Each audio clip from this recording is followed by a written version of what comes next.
Hello, BookTube. Today's Thursday, which means Poetry Thursday. This is my first Thursday.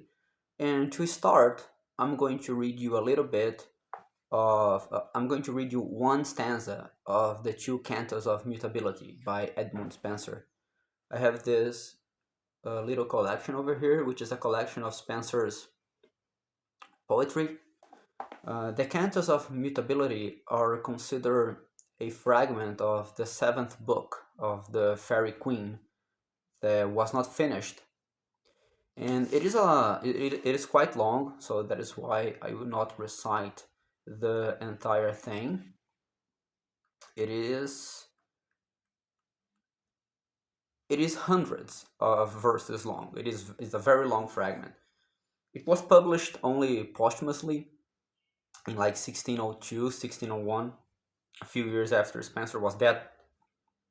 And the reason why I like this poem is because the poem talks about a war between the Titan, Mutability, and the gods of Olympus. And it reminds me of a verse, I think, from the ancient Greek poet Simonides, which says, from necessity, not even the gods can escape.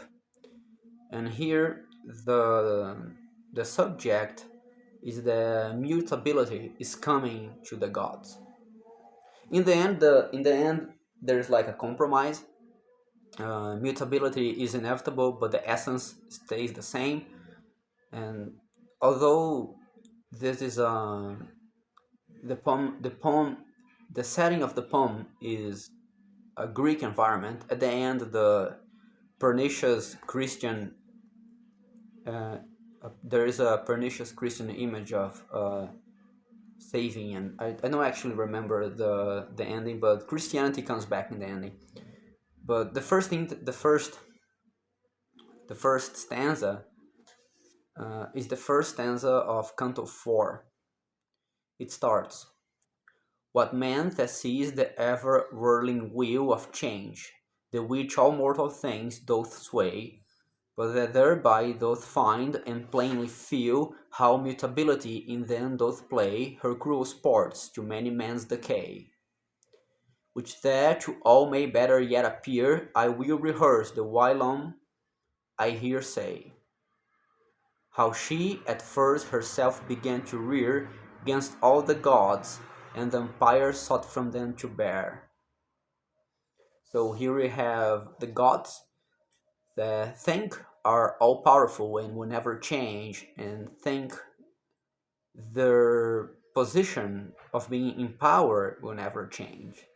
But then comes mutability, and it's like, no, I will take sovereignty from you, because the only thing that doesn't change is the fact that everything changes.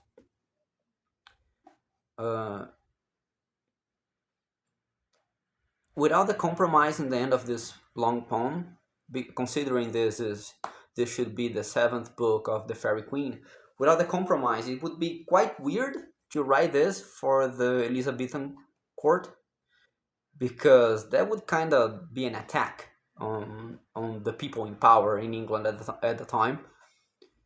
And so yeah, the poem needs the compromise at the end, and also the poem needs the Christian imagery at the end. But the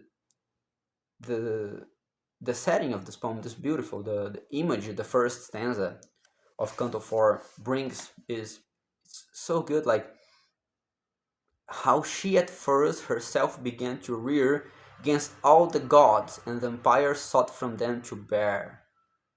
Uh, the empire means sovereignty. There's a note over here. This is a very interesting thing, because the empire is literally written the empire, not the empire. There is a linking between the the schwa in the, and the first syllable of the word empire. This this happens a lot in Romance languages. but it doesn't happen in English. And I don't know if people 500 years ago actually pronounced the linking of vowels in English. Like in Britain, for example, there is something called the linking R, which happens because, well, we should not link two vowels. Because if you link vowels, you lose a syllable. And I don't know if this was how people spoke back then, or if Spencer is only doing this to save a syllable, to delete one of the syllables and write the empire instead of the empire.